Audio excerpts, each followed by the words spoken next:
I was not in any preparation or ready. I knew I always wanted to be a father, but I grew up kind of without a father. So I've always said growing up without a father made me the better father.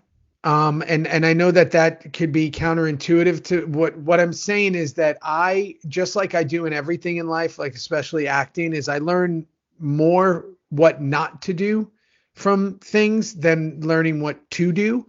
And while I wish, I had influential people around me, my uncle and other people who were great guiders in my life. My mom, was incredible and all that, but I needed to be in the right place and I needed to be with the right person. And when I was starting to get to that phase, I was in the 6th season of Sons. And I was like, man, I'm ready. Like I felt ready, and I don't know how you can pinpoint that moment, but I felt ready. And it's been a life changer ever since. What's doing, everybody? I'm Alec Lees. Thank you for watching First Class Fatherhood. Today's guest on the podcast is Theo Rossi. Theo Rossi is an actor who starred as Juice in the smash hit FX series Sons of Anarchy. Maybe you've seen him recently co-starring alongside Kevin Hart and Wesley Snipes in Netflix's series True Story. He's a first-class father all the way. I'm excited to have him on the podcast. Don't forget, my new book, First Class Fatherhood, Advice and Wisdom from High-Profile Dads, is now available for pre-order on Amazon. Check the link in the description down below. While you're down there, smack the subscribe button, tap that like, and let's jump into it right now with Theo Rossi on First Class Fatherhood. Joining me now, First Class Father Theo Rossi. Welcome to First Class Fatherhood. Thank you so much for having me. I like that first class fatherhood. I'll take first class in fatherhood. That's right. Well, you made it here. You made the grade. So let's start right there. How many kids do you have? How old are they? I got 2 boys, 4 and 6. They're my little wildlings. That's like Lord of the Flies, I always say, on the ranch we live in. They got hair down to the middle of their back, and they're just wild. They're wild, and it's a lot of fun.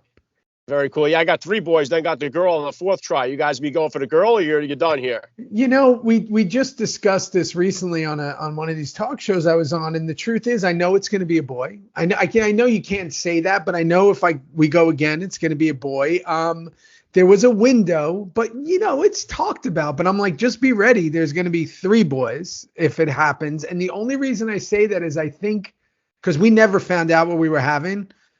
And I just kind of had this feeling at all times that it was, but I would absolutely love a daughter. That's amazing. You got the daughter on the 4th try. That's fantastic. Yeah. If not, we were willing to pull the trigger on 5, but we got her at 4. So that's the name of that tune.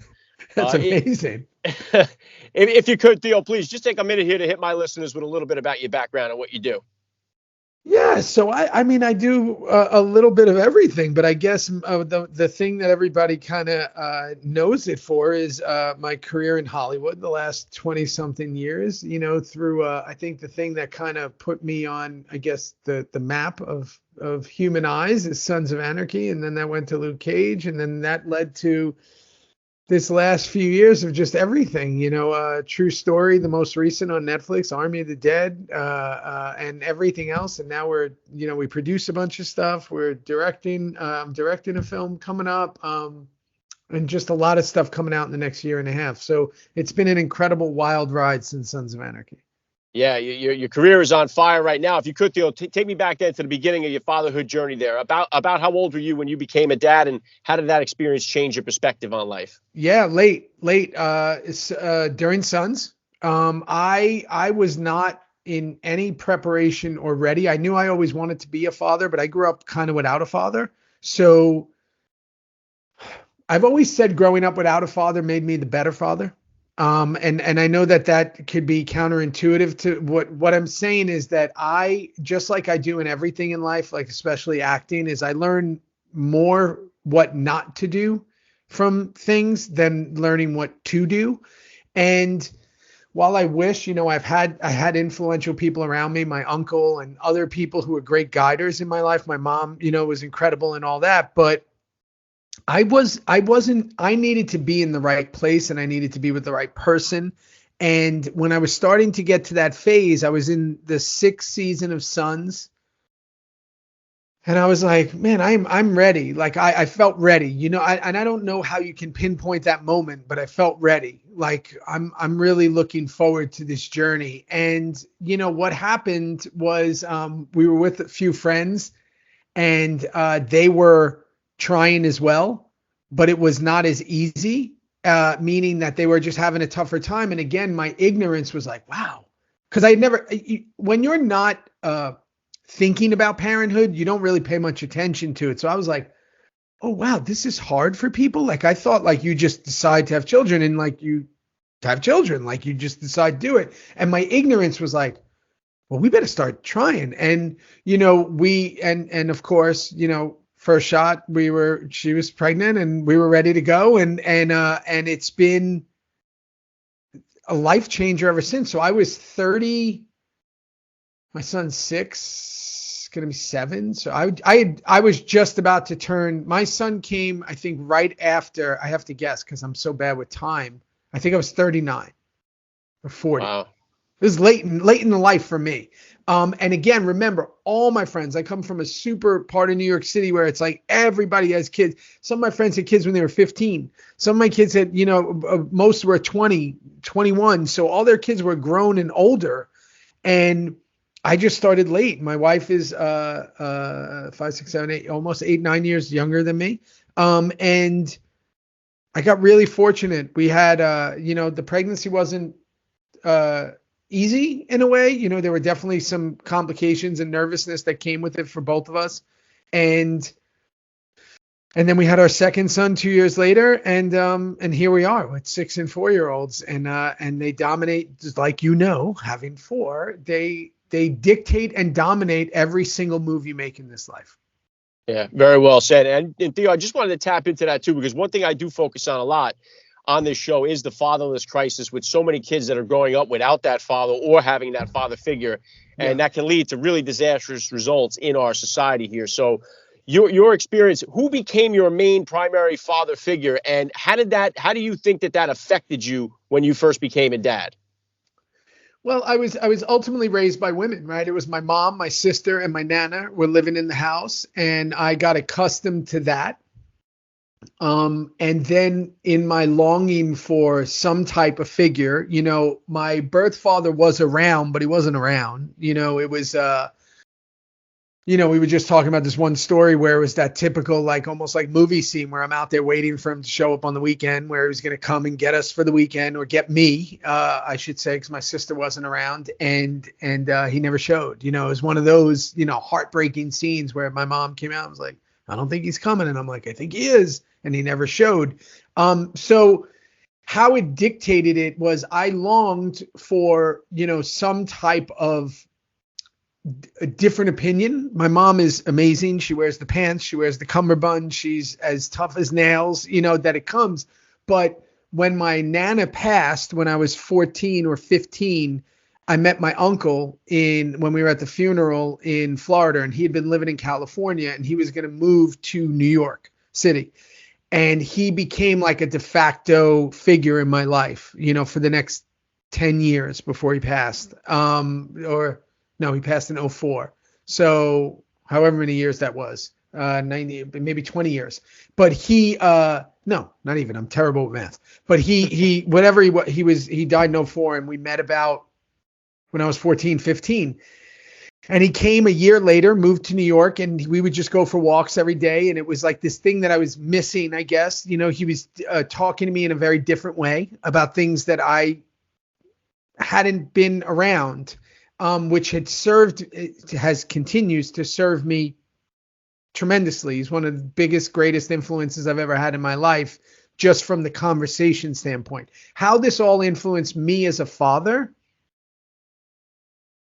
I never had, yesterday, my son and I have this game, my 6-year-old, where we play catch with the mini football. Now every day he comes home from school because he plays baseball, he does jujitsu, he does whatever. And we created a horse game, but not horse like basketball, where if he drops it or I drop it, we get a letter. And I'm not saying I let him win, because he's got fantastic hands and he's got a great arm.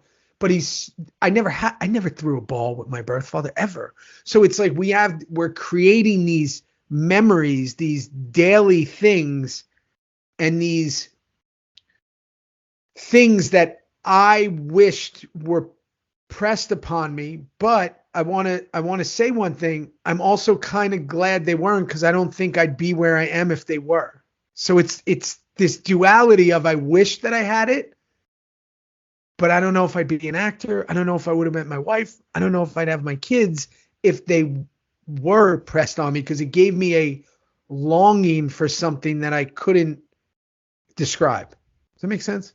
It does. It's always a paradox to say it. I'm a recovering alcoholic and an addict, and alcohol has played such a terrible role in my family. But had it not, would I be where I am right now in my life and with my wife and with my kids? So it's always a paradox to kind of look at it from both sides and say, man, this sucked, but it was good in the end because now I am and I have what I got. So it's And very I tell difficult. you, I stopped drinking in 2010. I know all about it, right? I stopped smoking cigarettes in 2011. And while it's like, man, I smoked for 17 years, or I drank since I was 11 years old, and everybody I knew and everything that happened in my life was dictated around drinking. It was like, you had a day off, you got drunk. There was a happy hour, you went. Like, and while I look back on it and go, man, that was, what a waste, I also go, man, I am so glad that like that happened, because I don't think I would be or have the motivation or do the things I did, right? So it's the yin and the yang of life, right? You can't wish things away. You can only say, what did it do to you? So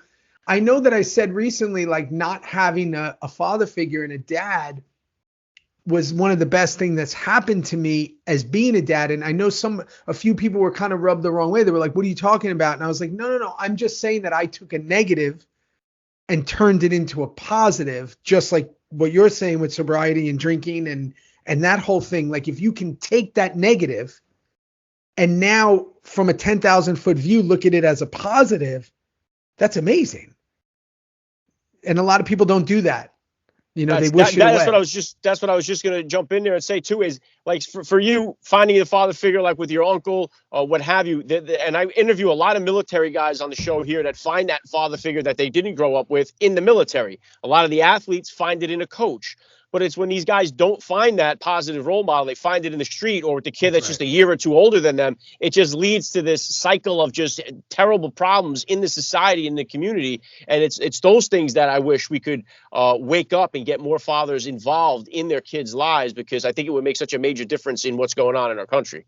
And even if not fathers, just a figure. Right. This is where, you heard when you were young, the Big Brother programs, and, now all that stuff is so hard to do. Right. Because but it's just like so many people are looking for like an outlet of, hey, I don't know. I don't have all the answers. You and I don't have all the answers. So it's like, maybe I could bounce this off someone and get their response. Right. Because if you're only hearing the stuff in your own head, no matter what age you are, that becomes the fact, and that's not necessarily always true. So back to my kids, I'm trying to teach them that there's multitude of ways to see things, like when you're young, and that I'm just putting like the bumpers on the bowling alley where I'm like, hey, this and this, and think about this, and spread kindness, and and all the things that I'm trying to hard work and love your brother, and listen, you got to stand up to this, and life is tough and there's things that happen. So I'm just trying to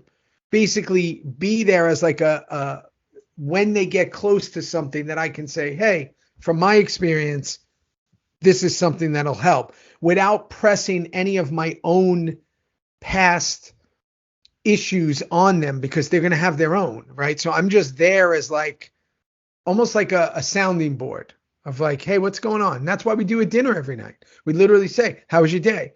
What was the best part of it? What was the worst part of it? Well, what did you enjoy about today? What did you not like about today? And hearing them express that every single night at dinner is incredible.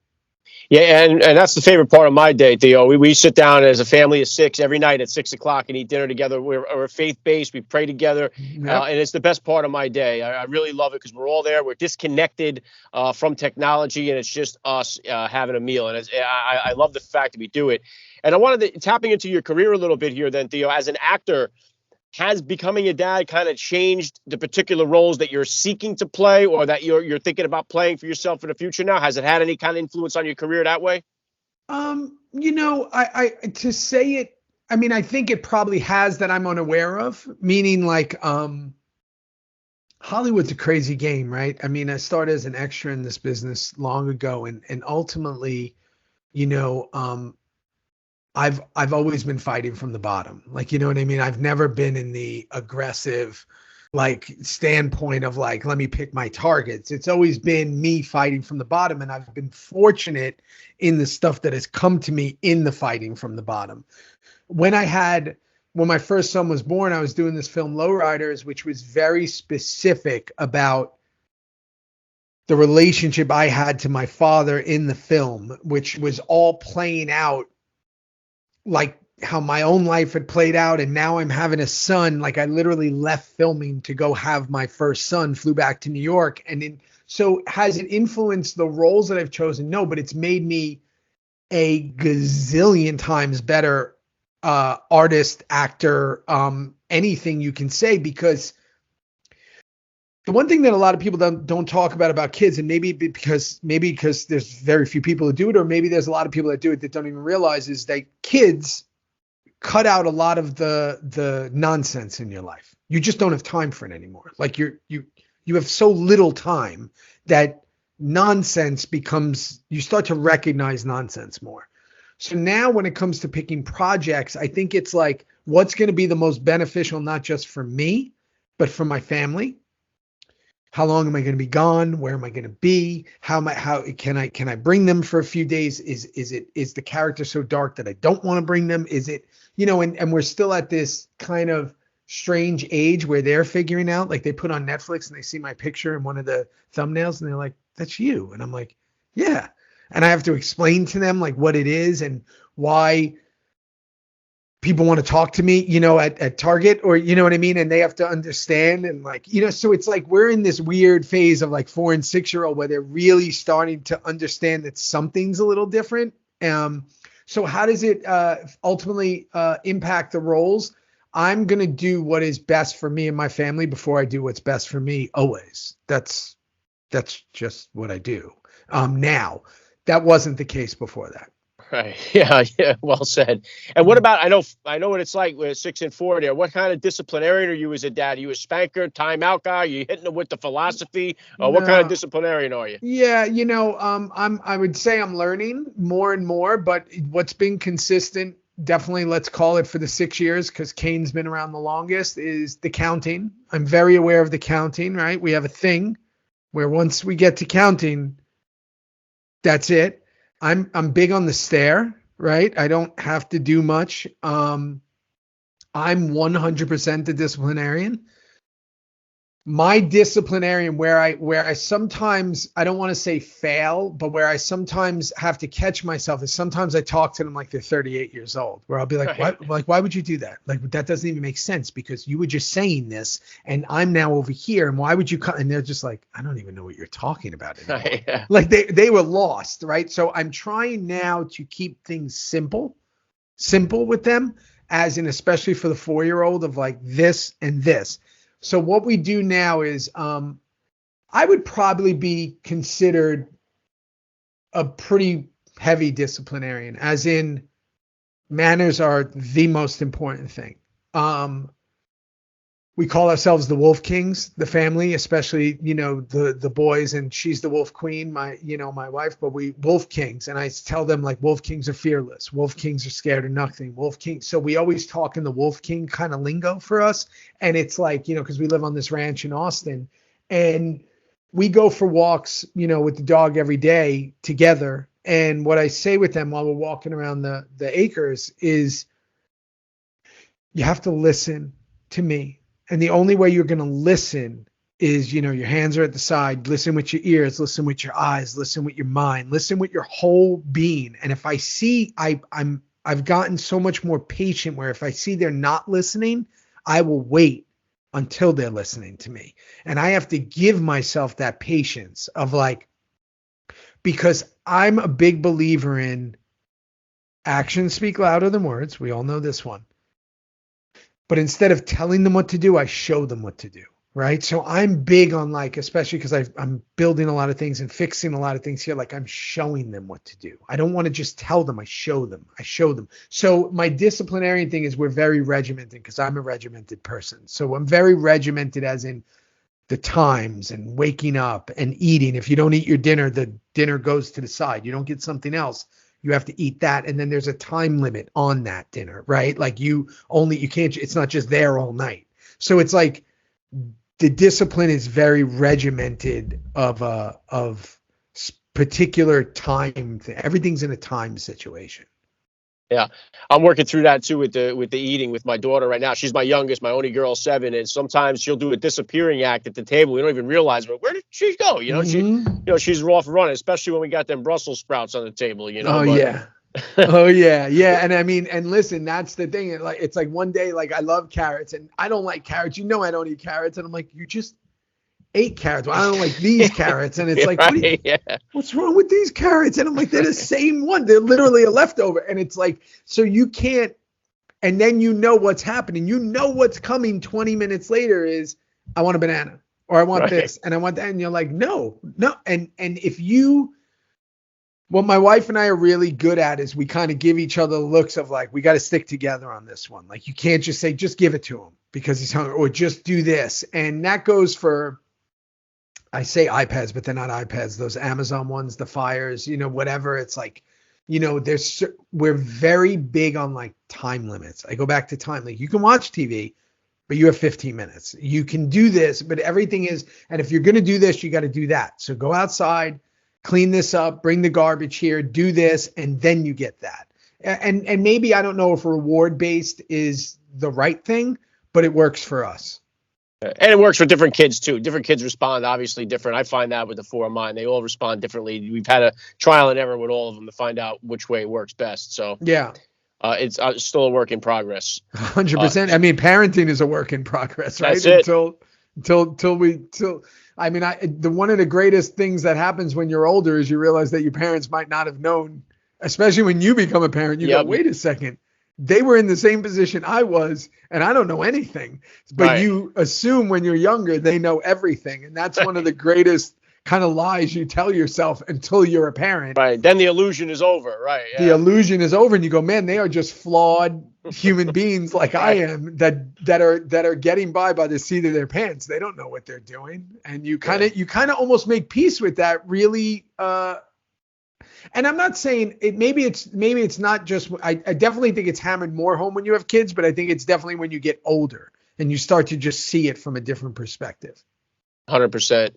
And obviously right now you got the True Story going with Kevin Hart, Wesley Snipes. What are the kind of projects or movies or shows? What's in the pipeline for you? Oh man, I'm fortunate. I think I have 10 projects coming out this year. I'm filming one right now, and then I have a couple others lined up that I'm going to go to right after this. Most of the movies, some are animated, some are no more, not right now, TV shows. Everything's movies. So tons of stuff coming out. It's all on everything. We just had our big film at Sundance, which was amazing. That comes out for it did incredible at Sundance. That comes out in the fall, called Emily the Criminal. I think between the end of April and May, there's like 4 or 5 movies coming out that I did. So people are going to be incredibly sick of me. But the good thing is I never look like myself in the stuff I do. So you can't get sick of me. Very cool. All right, listen, last thing I want to hit you with here, Theo. I'd love to ask all the dads that I get on the podcast, what type of advice do you have for that new dad or for that about to be father who's out there listening?